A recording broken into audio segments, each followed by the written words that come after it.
Good morning students. Today we will discuss about main genital system tree. It consists of normal anatomy of prostate gland, benign hyperplasia of prostate and the prostatic carcinoma. Now come to the anatomy of prostate. In the normal adult, prostate weighs approximately 20 grams. It is an retroperitoneal organ encircling the neck of bladder and urethra. In adults, prostatic parenchyma can be divided into four biologically and anatomically distinct zones: peripheral zone, central zone, transitional zone, and the region of anterior fibromuscular stroma. Here you can see the exact position of the prostate gland. It is just below the bladder, and in the prostatic part of urethra, ejaculatory duct open there, and ultimately the urethra pierce through the prostate. Now see the different zones: central zone, fibromuscular zone, transitional zone. Transitional zone is around the urethra. Peripheral zone, just posteriorly situated peripheral zone, and the periurethral gland region.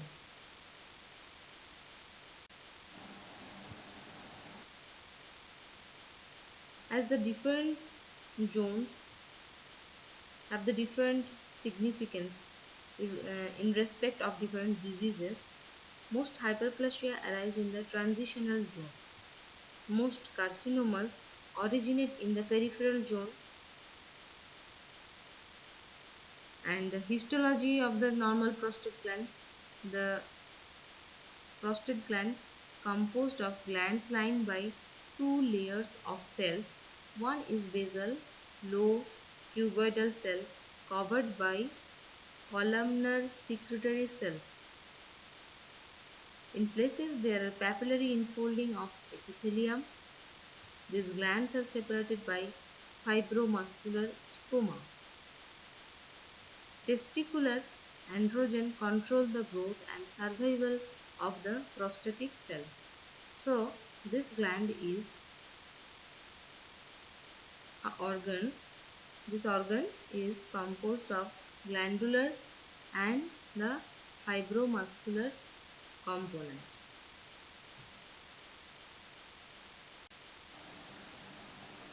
Normal prostate histology, you see the gland, the outer layer formed by the low columnar or cuboidal cells, and in inner side there are tall columnar secretory cells.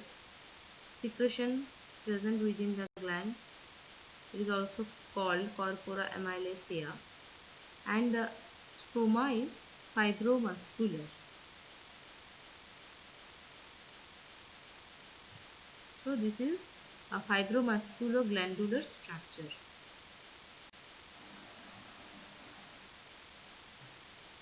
Now before coming to the benign prostatic hyperplasia, I want to say about something.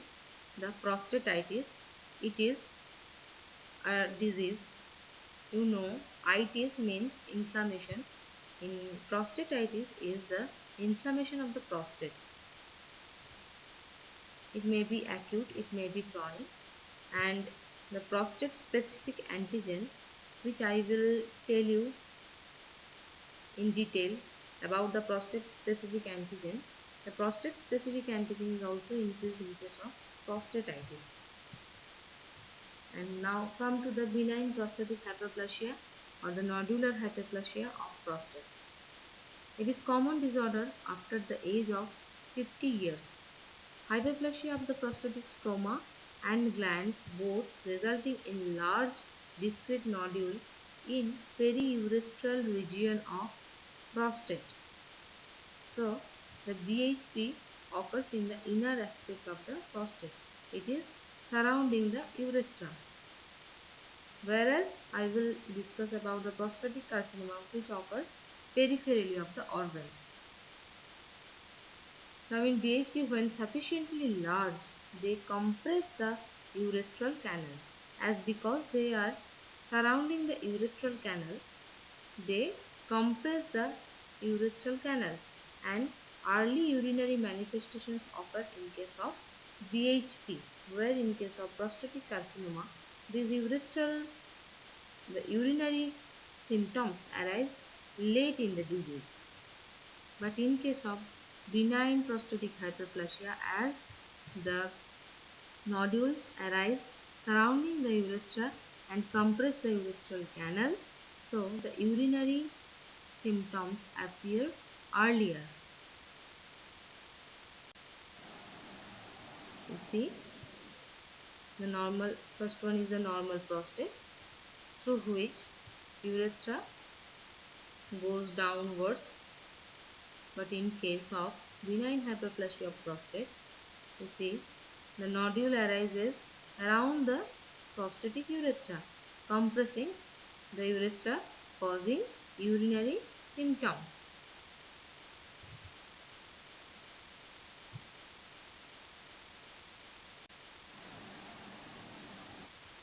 Pathogenesis.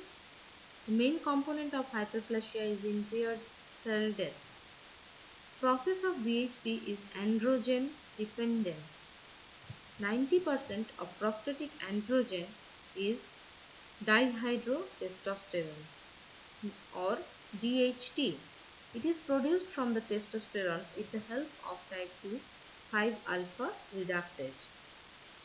Enzyme is present in the stromal cells, so the stromal cells are responsible for androgen dependent prostatic growth. DHT binds to androgenic receptor on the stromal as well as in the epithelial cell. So DHT is generating in the stromal cells, but it acts upon the both stromal cell as well as the epithelial cell. Activation of transcription factor and production of growth factors which promote the fibroblast proliferation. They causes the activation of transcription factor and causes the proliferation of fibroblasts. BHP occurs due to proliferation of the stromal cells and the decreased death of epithelial cells. Both are responsible for increasing the number of cells, that is causing hyperplasia. Now morphology. Prostate weighs 60 to 100 grams in case of BHP. Inner aspect of prostate gland, that is the transitional zone, is affected. Nodular enlargement may encroach the lateral aspect of the urethra, leading to compression of the urethra. The gross nodules vary in color and consistency. Nodules with mostly glands are soft and yellow, and nodules with mostly stroma are pale grey and tough. The glands may be predominated in the nodules, and sometimes the stroma may be predominant structure. So if the glands are predominant, then these will be soft and yellow, and if the stroma are predominant, then it will be pale grey and tough. Although true capsule is not present, but compressed prostatic structure may form the capsule, that is the pseudocapsule. Microscopically, hallmark is the nodularity. Nodularity ranges from stromal fibromuscular nodule to fibroepithelial nodule with glandular predominance. Glandular proliferation causes formation of aggregation of small to large cystically dilated glands lined by inner columnar and outer cuboidal cells. So, in case of BHP, the double layer is intact.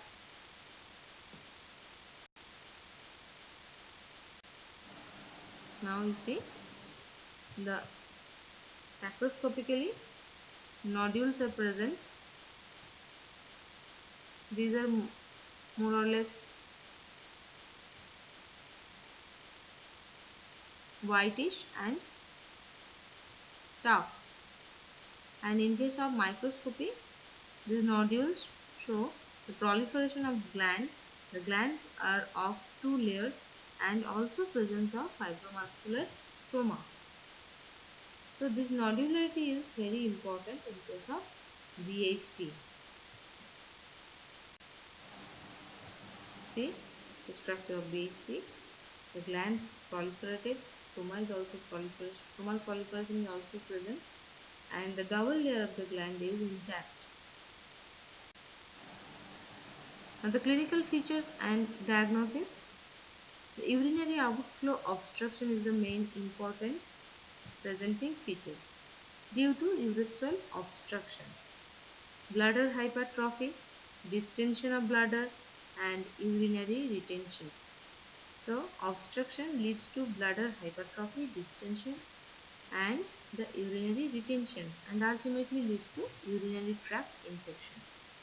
Needle biopsy is not diagnostic, and the needle biopsy cannot sample the transitional zone where the BHP occurs. So, in case of prostate carcinoma, we get biopsy from the rectal examination by the needle biopsy. But in case of BHP, as it occurs in the inner area, that is the transitional area, we cannot access this area through the rectum. So, ultrasonography is the most important diagnostic tool, and TURP, that is the transurethral resection of prostate, is the gold standard for treatment, though alpha blockers and 5-alpha reductase inhibitors are also used. So, we have to get biopsy, and it is also the part of the treatment, that is the TURP, transurethral. Through urethra we have to go inside the prostate and we will get the tissue surrounding the urethra. So instead of the transrectal route, we should approach the transurethral route in case of BHP. Now come to the prostatic adenocarcinoma. Cancer of prostate is disease of men over 50 years of age. Etiology: increased consumption of fat is positive, and soya products, selenium and vitamin D. These may be protective. Androgens play an important role in the prostate cancer. Germline mutation of tumor suppressor gene, BRCA2 gene.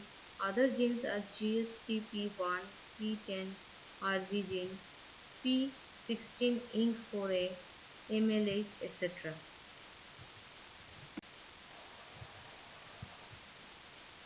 You see the etiopathogenesis of the prostatic cancer. The PSA is the prostate specific antigen. It is a proteolytic enzyme, liquefies semen. It is not cancer specific, but for screening purpose we have to do the prostate specific antigen. Normal serum PSA is less than 4 nanogram per liter, and it increases in the prostatic damage or malignancy.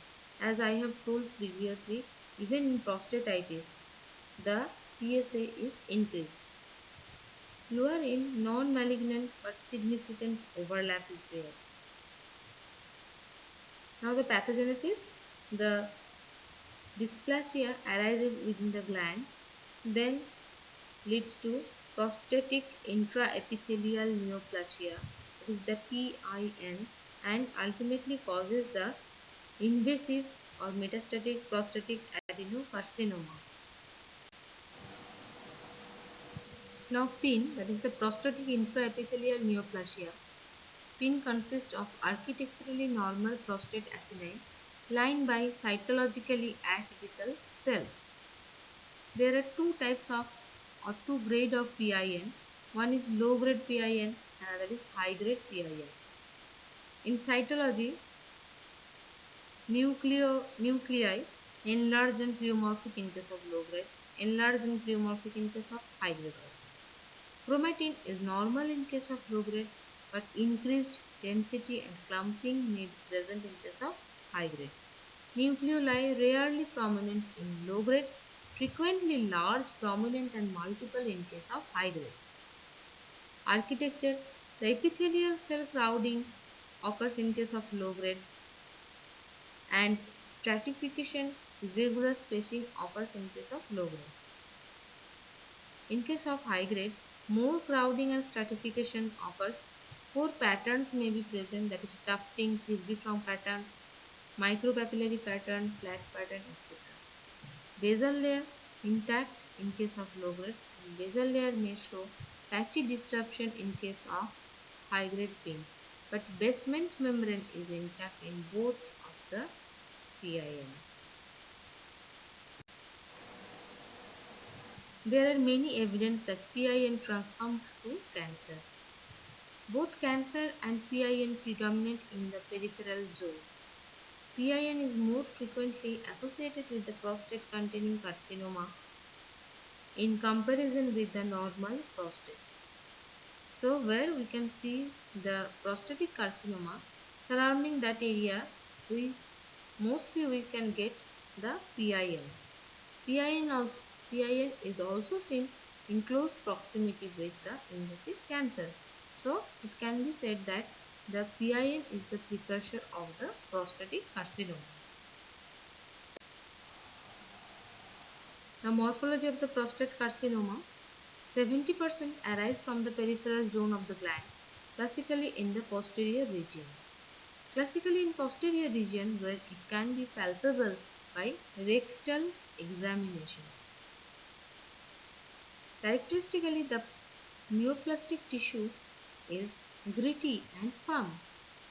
Local extension most commonly involves periprostatic tissue seminal vesicle, base of the urinary bladder, which in advanced disease may result in ureteral obstruction. Metastasis first spread via lymphatic obturator and the paraobturator lymph nodes. Hematogenous spread occurs into the bones, that is the lumbar spine, proximal femur, pelvis, thoracic spine, ribs, etc. Mostly the bony structures are involved in case of hematogenous spread, and these metastases generally are osteoblastic, that is the bone forming, not lytic. You see the difference of the area involved in case of VHP and in case of prostate carcinoma. In VHP you can see it is periurethral or surrounding the urethra, but in case of carcinoma the malignancy towards the peripheral zone and lately involve the urethra and causing the urinary symptom. Now comes to the histology. Most adenocarcinomas produce well-defined gland patterns. Glands are smaller than the benign glands. Glands are lined by a single uniform layer of the cuboidal epithelium. It is a single uniform layer, not the two layers. Prostate cancer glands are more crowded. Glands lack branching and capillary enfolding. Outer basal layer typical of benign glands are absent. Cytoplasm of the cells may be pale, clear to amphophilic appearance. Large nuclei and often one or more large nuclei. Nuclei are large and often one or more. There is some variation in the nuclear size and shape. Mitotic figures are uncommon. Perineural invasion is very common and found in the most of the prostatic cancer. and is the poor prognostic factor. Immunohistochemistry, alpha methyl coenzyme A racemase, that is the AMACR, shows upregulation in the prostate cancer. This is an enzyme found in the epithelial cells and it shows the upregulation in case of prostate cancer. And we also do some immunohistochemistry for the basement membrane and basal layers, where we can find the patchy loss or complete loss of the basement membrane or basal layer cells. Now come to the grading system of the prostate carcinoma, that is the Gleason scoring system. There are 5 scores, but the tumors sometimes are mostly present with the different patterns, and according their pattern, their scores most frequently found area along with the second most frequently found area. Both are added and score is decided. And according this score, biological behavior of the tumor is assessed. So, grade 1, tumor boundary sharp. The pattern is well differentiated, uniform, single gland which grows almost together. Size of the tumor is medium and grade is the glands are closely packed.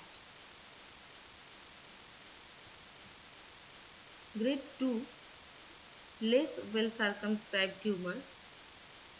Pattern is variably spaced single gland apart and boundaries of the tumor are not finely bounded. Size is medium.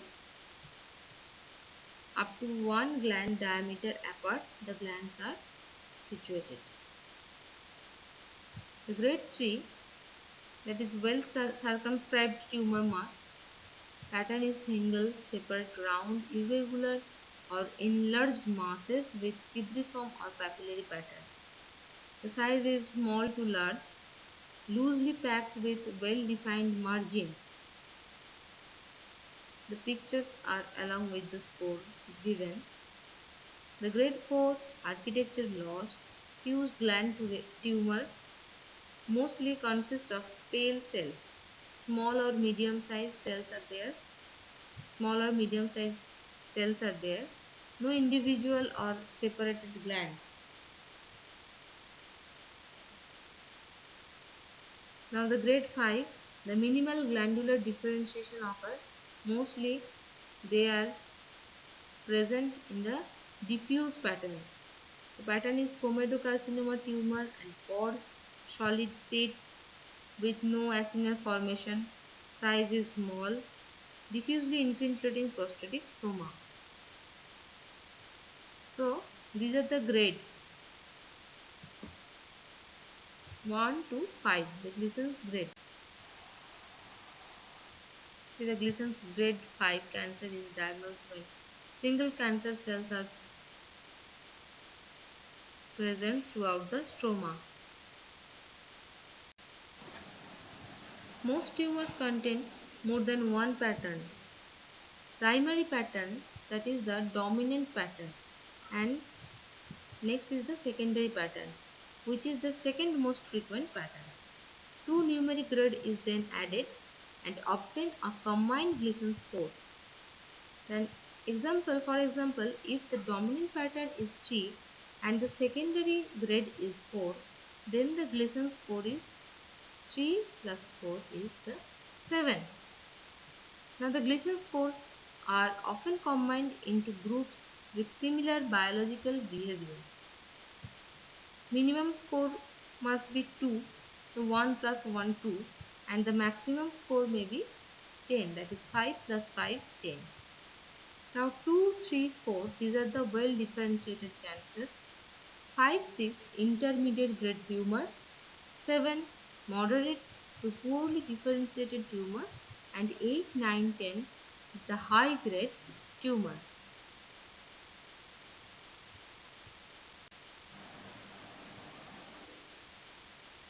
Now come to the prostate specific antigen or the diagnosis of the prostatic carcinoma. The diagnosis along with screening, as it is very frequent in more than 50 years of age. So we first do, in case of prostatic carcinoma, we screen with the PSA, that is the non-invasive procedure.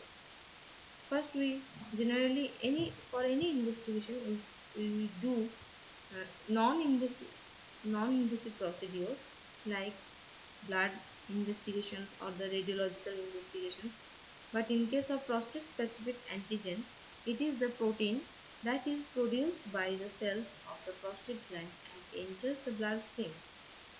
A range of disorders involving the prostate causes its cell to produce more PSA. This raised amount of PSA can then be measured with the blood test. Raised PSA level can indicate several different disorders involving the prostate, one of which is the prostate cancer. Several estimation systems is the PSA density, PSA velocity, ratio of free and bound PSA. What is the PSA density? It is the amount of PSA measured divided by the volume of the prostate, that is the PSA density. What is PSA velocity? It is the rate of increase in PSA per year, and the velocity, the PSA velocity is very good screening test, or it may be diagnostic, not the diagnostic, but it may be used as the prognostic investigation for after the treatment of the prostate carcinoma. Ratio of the free and bound PSA is also very important. The free PSA is much more in case of benign hyperplasia of prostate. So the ratio is increased in case of benign hyperplasia. PSA levels are considered normal for men older than 40 if the level is below 4 nanogram per ml. Men younger than the 40 years ideally have a PSA below 2.7 nanogram per ml. So age specific PSA level must be estimated. The PSA levels are considered elevated if it is above 4 nanogram per ml. 25% of men with PSA level 4 to 10 nanogram per ml have the prostate cancer, and 40 to 64% of men with PSA level more than 10 nanogram per ml have the prostate cancer. So, if it is more than 10 nanogram, then the suspicion will be more towards the prostate cancer. PSA may occur in the bloodstream in a free form, or it may be bound to the protein. Normally, PSA is produced by the prostate cells. It then goes through a series of changes where it is activated and then inactivated. The inactivated form enters the bloodstream and circulates on its own as C. A small amount of the active PSA enters the circulation without this full process occurring. The active PSA is quickly bound to the protein in the blood and circulate in a bound or complexed form. Prostate cancer is associated with a lower concentration of free PSA in the bloodstream than occurred due to the benign conditions such as the BHP. Cancer disturbs the normal structure of the prostate cells, resulting in increased amount of the active PSA entering in the bloodstream before being inactivated. Thus, the percentage of free or inactivated PSA in the circulation is reduced and there is higher amount of bound PSA in case of prostate carcinoma. Free PSA needs to be specifically requested on a laboratory form and will only be performed by some laboratories if the total PSA level is between 4 and 10 nanogram per liter per ml. The total PSA is requested and reported separately and the percentage of free PSA is provided.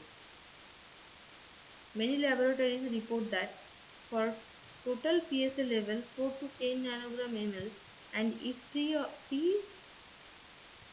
free versus total ratio of the PSA is less than 10%, prostate cancer is likely.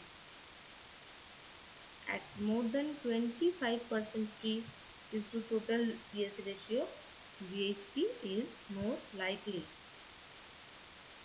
So, free PSA is more in case of VHP and bound PSA is more in case of prostate cancer.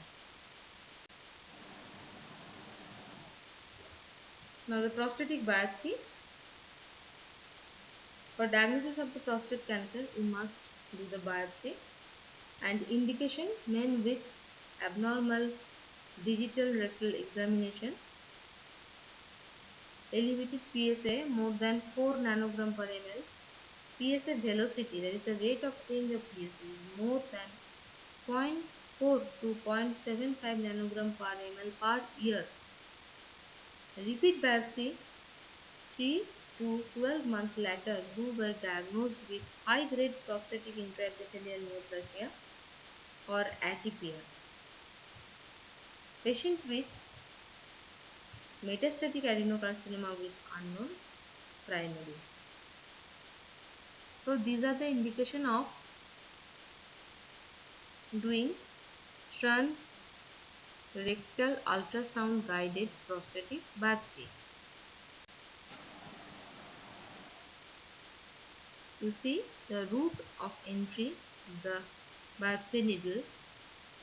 It goes through the prostate, it goes through the rectum and reach up to the prostate. As the cancer occurs in the peripheral zone, so the rectal route is much important, or it is suitable for the biopsy from the prostate cancer. The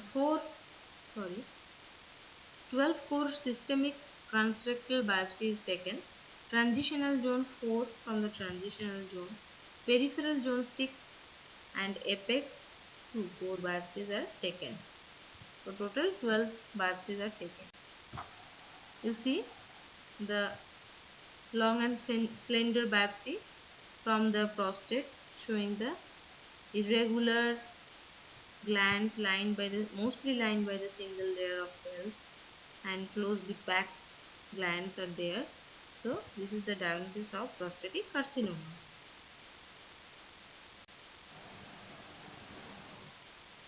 Now the clinical feature: localized prostate cancer is asymptomatic, detected by suspicious nodule on rectal examination. Elevated serum PSA, urinary symptoms occur late as it involves the peripheral zone. Back pain may be the presenting feature due to the vertebral metastasis. So this is the important thing about the prostate carcinoma and benign hyperplasia of prostate.